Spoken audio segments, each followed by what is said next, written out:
Good morning વિદ્યાર્થીઓ. ગયા લેક્ચરમાં આપણે પહેલા પાઠની અંદર પ્લાસીનું યુદ્ધ, બક્સરનું યુદ્ધ અને અંગ્રેજોનો જે ભારતની અંદર ઉદય થયો અંગ્રેજ સત્તાનો, એની આપણે ચર્ચા કરી હતી. કંપની શાસનનો વિકાસ, એની અંદર સહાયકારી સૈન્ય યોજનાની શરૂ.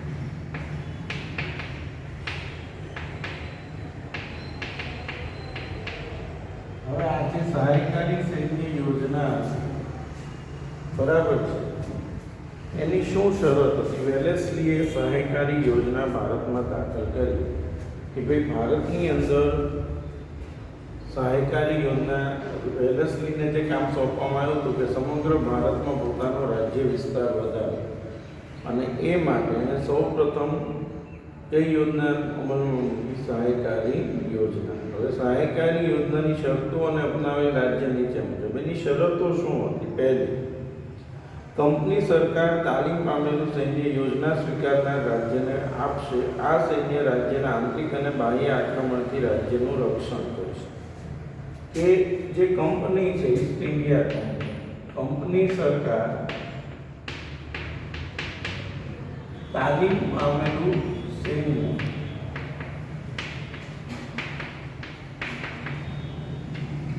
જે રાજા આ યોજના સ્વીકારે ને કંપની સરકાર તાલીમ પામેલું સૈન્ય આપશે. આ સૈન્ય રાજ્યના આંતરિક અને બાહ્ય આક્રમણથી રાજ્યનું રક્ષણ કરશે. આંતરિક અને બાહ્ય આક્રમણથી રક્ષણ કરશે.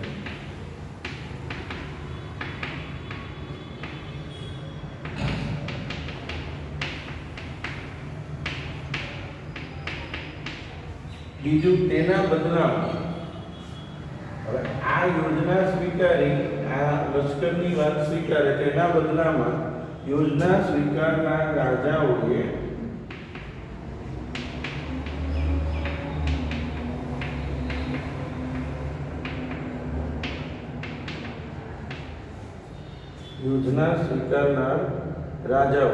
લશ્કરી ખર્ચ પર તેટલી આવક ધરાવતો પ્રદેશ અંગ્રેજોને આપવો. બરાબર છે.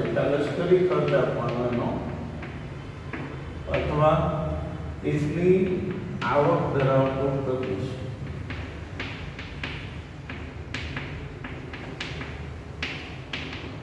પ્રદેશ અંગ્રેજોને આપવો. બીજું, કંપનીની પરવાનગી વિના રાજ્ય અન્ય રાજ્ય સાથે યુદ્ધ કે સંધિ નહીં કરી શકે. કંપનીની પરવાનગી વિના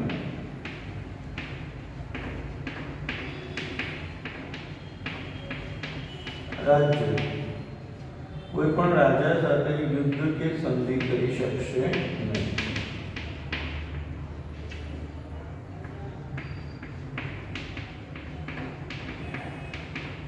યુદ્ધ કે સંધિ નહીં કરી શકે.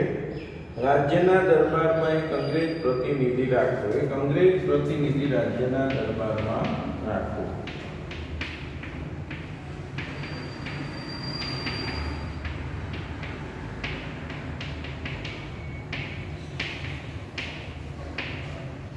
અને અન્ય વિદેશીને પોતાના રાજ્યમાં નોકરીએ રાખવાનો. અને અન્ય વિદેશી, અંગ્રેજ પ્રતિનિધિ રાખવાનો, પણ અન્ય વિદેશીને પોતાના દરબારમાં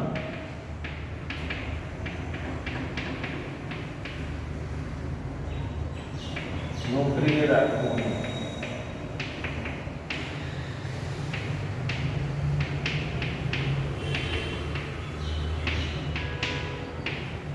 એટલે જો આ જે સહાયકારી યોજનાની શરત હતી પાંચ, કે પહેલું, કંપની છે, કંપની એ કંપની સરકાર તાલીમ પામેલું સૈન્ય આપશે રાજાઓ, જે તેને આંતરિક અને બાહ્ય આક્રમણથી રક્ષણ આપશે. યોજના સ્વીકારનાર રાજાઓએ લશ્કરી ખર્ચ કે તેટલી આવક ધરાવતો પ્રદેશ છે કે અંગ્રેજોને આપો. કંપનીની પરવાનગી વિના રાજ્ય યુદ્ધ કે સંધિ નહીં કરી શકે. રાજ્યના દરબારમાં કંપનીએ એક પ્રતિનિધિ રાખવો પડશે, અંગ્રેજ પ્રતિનિધિ. અને બીજું, રાજ્યના દરબારમાં અંગ્રેજ સિવાય બીજા કોઈ દેશનો પ્રતિનિધિ રાખી શકાશે નહીં. એટલે આ સહાયકારી યોજના અત્યારે યોજના અપનાવેલ રાજ્યોની વાત કરીએ તો આજે સહાયકારી યોજના અપનાવેલ રાજ્યો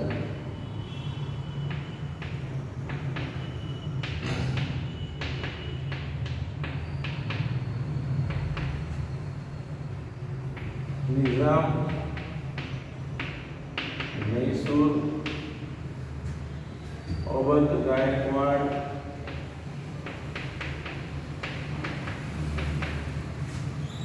સિંધિયા, ભોસલે, હોલકર.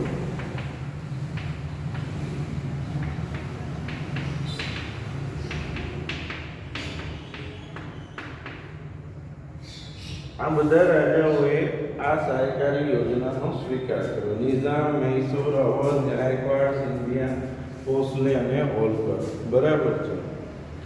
આ યોજના એક મીઠા ઝેર સમાન હતી. બરાબર છે. મીઠા ઝેર સમાન કઈ યોજનાથી એવો પ્રશ્ન પૂછાય તો સહાયકારી યોજના છે એ કેવી હતી?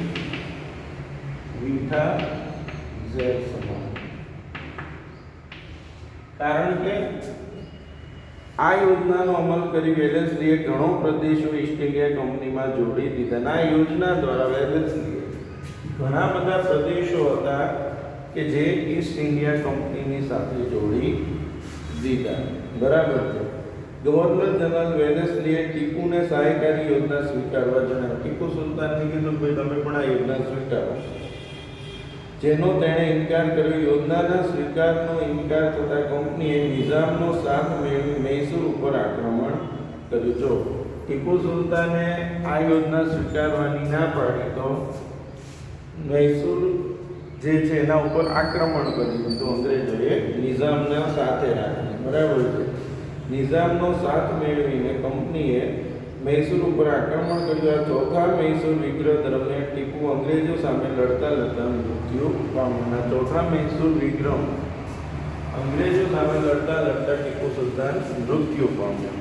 વેલેસ્લી બાદ ભારતના ગવર્નર જનરલ તરીકે હેસ્ટિંગ્સ આવ્યો. વેલેસ્લી પછી બરાબર છે.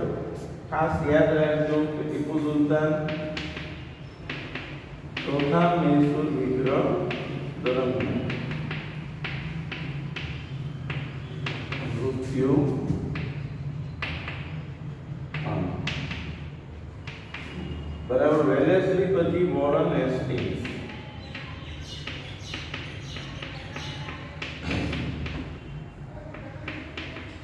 વોરન હેસ્ટિંગ્સ ગવર્નર જનરલ તરીકે. તેણે નેપાળ સાથે યુદ્ધ કરી ગુરખાઓને લશ્કરમાં સામેલ કર્યા. એણે નેપાળ સાથે યુદ્ધ કર્યું અને જે ગુરખાઓ કહેવાય એને એણે લશ્કરની અંદર જોડી દીધા. સાથે યુદ્ધ કરી ગુરખાઓને લશ્કરમાં સામેલ કર્યા. પિંડારાઓ સાથે યુદ્ધ કરી તેમને અંકુશમાં લીધા. ત્રીજો મરાઠા વિગ્રહ કરી કંપનીની સર્વોપરિતા સ્થપાઈ. ત્રીજા મરાઠા વિગ્રહ પછી ભારતની અંદર અંગ્રેજોની સર્વોપરિતા સ્થપાઈ. બરાબર છે. હવે જો વિલિયમ બેન્ટિક ભારતમાં અગાઉના ગવર્નર જનરલોની સરખામણીમાં ઉદાર ગવર્નર જનરલ તરીકે ઓળખાય છે. હેસ્ટિંગ્સ પછી જે વિલિયમ બેન્ટિક તો અગાઉના ગવર્નર જનરલ કરતા ઉદાર અને સુધારાવાદી. બરાબર છે. ઉદાર ગવર્નર જનરલ તરીકે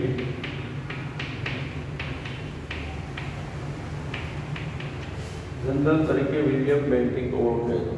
અગાઉના ગવર્નર જનરલોએ અપનાવેલ સામ્રાજ્યવાદી નીતિથી રાજ્યોમાં જે અસંતોષ ઊભો થયો હતો તે અસંતોષમાંથી એકતા ઊભી ન થાય તે માટે તેણે ઉદારમતવાદી કાર્યો કર્યા. જો અગાઉના ગવર્નર જનરલોએ જે સામ્રાજ્યવાદી નીતિઓ અપનાવી એનાથી અંદરો અંદર જે રાજ્યોની અંદર જે અંગ્રેજો પ્રત્યે રોષ હતો એમાંથી આ બધા રાજાઓ એક ન થઈ.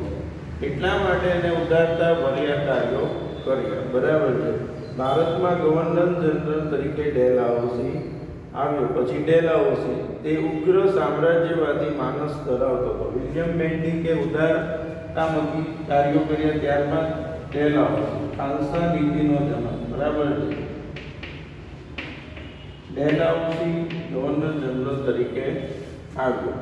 તે ઉગ્ર સામ્રાજ્યવાદી માનસ ધરાવતો હતો. તેણે સામ્રાજ્યવાદી નીતિને પોષવા અને કંપનીના રાજ્ય વિસ્તાર વધારવા જીત જપ્તી અને ખાલસા નીતિ અપનાવી. ડેલહાઉસીએ જીત જપ્તી અને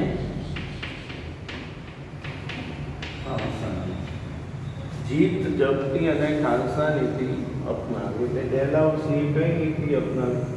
જીત જપ્તી અને ખાલસા નીતિ. ડેલહાઉસીની ખાલસા નીતિ દ્વારા એણે જે રાજ્યો ઉપર પોતાની અંકુશ જમાવ્યો. તમે જુઓ, યુદ્ધ દ્વારા એણે કયા રાજ્યો ખાલસા કર્યા? પંજાબ અને પેટ. બરાબર. રાજા અપુત્ર અવસાન પામતા રાજ્યો ખાલસા. રાજાનું મૃત્યુ થઈ જાય અને કોઈ પુત્ર ન હોય એ અંતર્ગત એણે કયા રાજ્યો ખાલસા કર્યા? સતારા, જેતપુર, સંબલપુર, ઉદયપુર, ઝાંસી, બઘાત અને નાગપુર. ગેરવહીવટના બહાના નીચે ખાલસા અવધ. કરજની ઉઘરાણી તળે ખાલસા કે ભાઈ અંગ્રેજોને પૈસા લેવાના બાકી છે એની અંતર્ગત નિઝામનો વરાળ કરાવ્યો. નામ માત્રની સત્તાનો અંત આવી ખાલસા કર્ણાટક અને તાંજોર. એટલે આ રીતે ભારતની અંદર અલગ અલગ બહાના પહેલા યુદ્ધ દ્વારા ખાલસા ગયા, પછી રાજાનું મૃત્યુ થઈ ગયું હોય અને એને કોઈ બાળક ના હોય તો એના રાજ્યો ખાલસા કર્યા. ગેરવહીવટના બહાના નીચે કરજની ઉઘરાણી તળે અને નામ માત્રની સત્તાનો અંત આવે ખાલસા. ડેલહાઉસી સામ્રાજ્યવાદી સાથે સુધારાવાદી પણ હતો. ડેલહાઉસી જેમ સામ્રાજ્યવાદી હતો એમ સુધારાવાદી પણ હતો. તેના સમયમાં ભારતમાં પ્રથમ રેલવે 1853માં મુંબઈથી થાણે. ડેલહાઉસીના સમયમાં ભારતમાં પ્રથમ રેલવે મુંબઈથી થાણે 1853માં શરૂઆત થઈ. ભારત ઇંગ્લેન્ડ વચ્ચે તાર વ્યવહાર, જાહેર બાંધકામ ખાતાની સ્થાપના. આજે ગવર્મેન્ટ જે બધા મકાનો છે એની સ્થાપના, એના માટે જાહેર બાંધકામ ખાતાની સ્થાપના.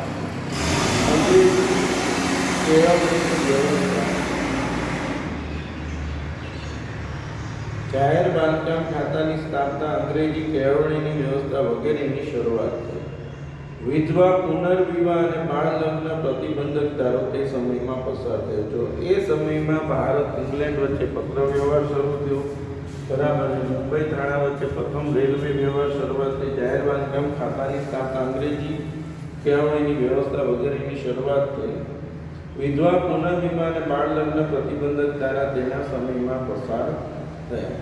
1757ના પ્લાસીના યુદ્ધથી શરૂ કરીને 100 વર્ષના સમયમાં કંપનીની સત્તા અને સામ્રાજ્ય બંને વધ્યા. બરાબર છે. 1757ના પ્લાસીના યુદ્ધથી શરૂ કરીને 100 વર્ષના સમયમાં કંપનીની સત્તા અને સામ્રાજ્ય બંને વધ્યા. પરંતુ તેમ કરતાં ભારતના રાજ્યોના અસંતોષનો સામનો તેમને કરવો પડ્યો અને આ અસંતોષ અંતે 1857માં ભારતના પ્રથમ સ્વાતંત્ર્ય સંગ્રામ સ્વરૂપે બહાર આવ્યો. અંગ્રેજોએ આ જે રીતે ભારતની અંદર પોતાનું વર્ચસ્વ જમાવતા ગયા, પણ સામે અંદરોઅંદર દેશની અંદર દેશના રાજાઓમાં ને એમાં જે અસંતોષ હતો અને એ વધતો ગયો હતો અને તેનો અસર થઈ 1857નો પ્રથમ સંગ્રામ પરિણામે ઉદ્ભવ્યો. બરાબર છે. હવે કંપની શાસનની આર્થિક અસર. આજે અંગ્રેજોએ ભારતમાં પોતાનું જે શાસન સ્થાપ્યું એની આર્થિક અસરો શું થઈ? પૈસાથી આપણને એની શું અસરો થઈ? કંપની શાસનની આર્થિક અસરો.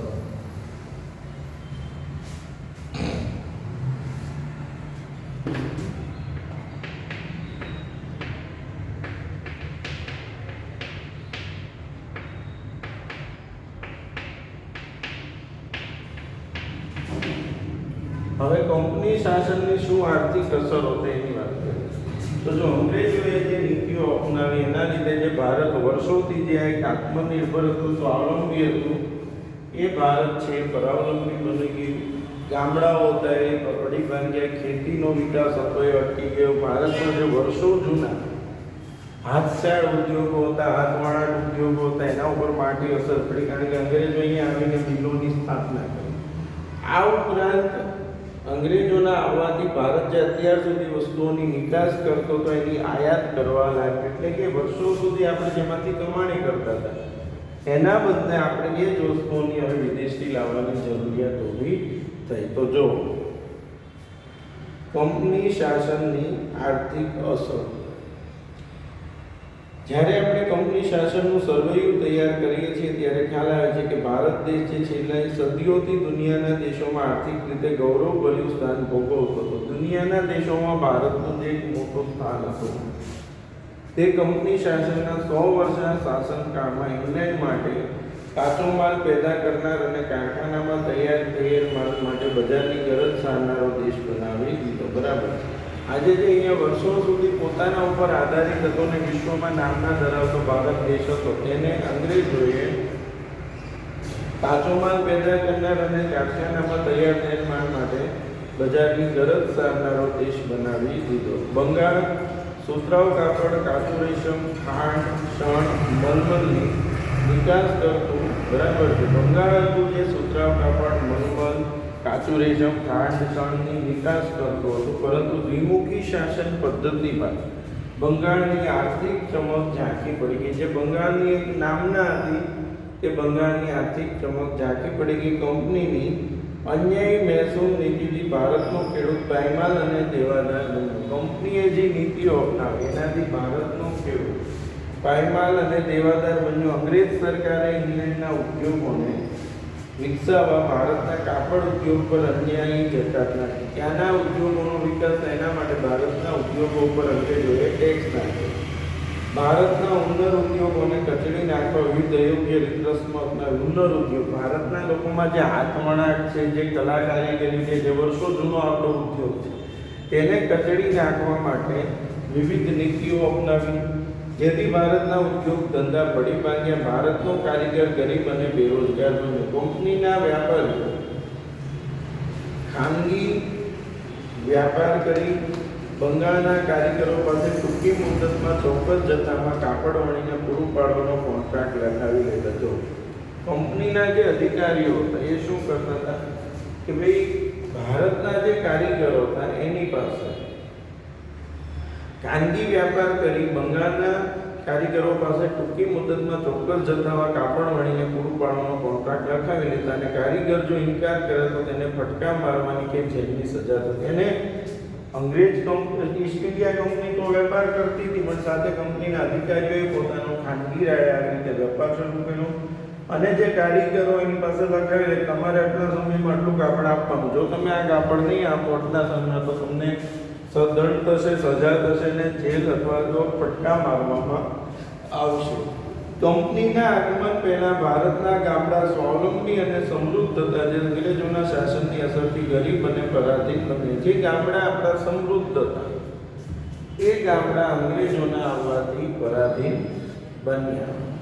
ઈસ્ટ ઇન્ડિયા કંપનીના શાસનકાળમાં ભારતમાં મુંબઈ થાણા વચ્ચે પ્રથમ રેલવે ઇંગ્લેન્ડ ભારત વચ્ચે આગબોટની સેવાની શરૂઆત થઈ અને મુંબઈ, મદ્રાસ, કોલકાતા જેવા મહાબંદરોનો વિકાસ પણ થયો. હવે કંપનીની સામાજિક અસર, આજે સમાજ ઉપર આની શું અસર થઈ?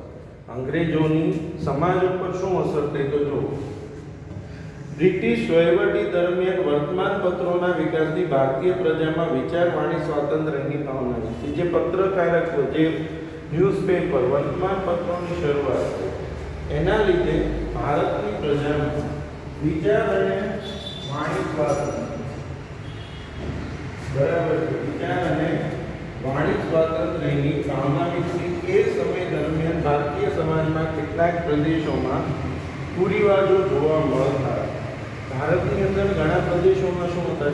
કુરિવાજો. કેવા કુરિવાજો હતા? જેવા સતી પ્રથા, દીકરીને દૂધપીતી કરવાનો રિવાજ, બાળ લગ્ન વગેરે. આવા જે કુરિવાજો હતા અંગ્રેજોના સંપર્કથી રાજા રામમોહન રાય, દુર્ગારામ મહેતા, બહેરામજી મલબારી વગેરે કુરિવાજો દૂર કરવા કાયદા કરાવ્યા. એટલે જે સતી પ્રથા, દૂધપીતી કરવાનો, બાળ લગ્નના જે આપણા દેશની અંદર જે દૂષણો હતા એને રાજા રામમોહન રાય છે, દુર્ગારામ મહેતા, બહેરામજી મલબારી વગેરે અંગ્રેજોને સાથે રાખીને એના કાયદાઓ બનાવડાવ્યા.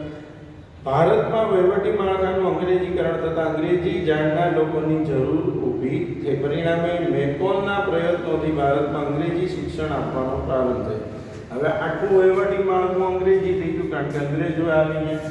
એના લીધે મેકોલના પ્રયત્નોથી ભારતમાં અંગ્રેજી શિક્ષણની શરૂઆતથી ચાર્લ્સ વુડની ભલામણથી મુંબઈ, મદ્રાસ, કોલકાતામાં યુનિવર્સિટીની સ્થાપના થઈ. ચાર્લ્સ વુડની ભલામણથી મુંબઈ, મદ્રાસ, કોલકાતામાં યુનિવર્સિટીની સ્થાપના થઈ. અંગ્રેજી શિક્ષણના કારણે ભારતમાં અંગ્રેજી જાણનારો વર્ગ ઊભો થયો. અંગ્રેજી શિક્ષણને લીધે શું થયું? ભારતમાં અંગ્રેજી જાણનારો વર્ગ ઊભો થયો. સમય જતાં તેણે સુધારાવાદી માગણીઓ કરી સુધારાની પ્રક્રિયાને વેગ આપ્યો અને એના લીધે એક આપણા અંગ્રેજી શિક્ષણ હતા, અંગ્રેજી જાણનારો એક વર્ગ ઊભો થયો અને એને સુધારાની માગણીઓ કરી સુધારાની પ્રક્રિયાને દેશમાં વેગ આપ્યો.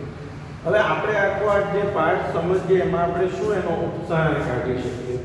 આમ ઈસ્ટ ઇન્ડિયા કંપની ભારતની સમૃદ્ધિ અને વેપારથી આકર્ષાઈને ભારત આવ્યા. ભારતમાં કંપની શાસનને પરિણામે રાજકીય, આર્થિક, સામાજિક, સાંસ્કૃતિક ક્ષેત્રે સારી નરસી અસરો ઊભી થઈ. કંપનીએ ભારતના ભોગે ઇંગ્લેન્ડને સમૃદ્ધ કરવાની નીતિ અપનાવીને ભારતમાં આવીને પોતાના લાભ માટે જે વ્યવસ્થામાં સંસ્થાગત સુધારા કર્યા તેનાથી ભારતને પરોક્ષ રીતે લાભ પણ થયો. એટલે ટૂંકમાં અંગ્રેજોએ આવીને એવી નીતિઓ અપનાવી જેનાથી ભારતના ભોગે ઇંગ્લેન્ડ સમૃદ્ધ બને અને ખરેખર બન્યું પણ એવું.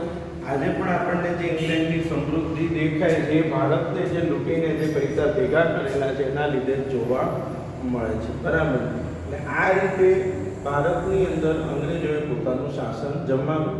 બરાબર છે. હવે આવતા લેક્ચરમાં આપણે નવો પાઠ શરૂ કરીશું. બરાબર છે. Thank you.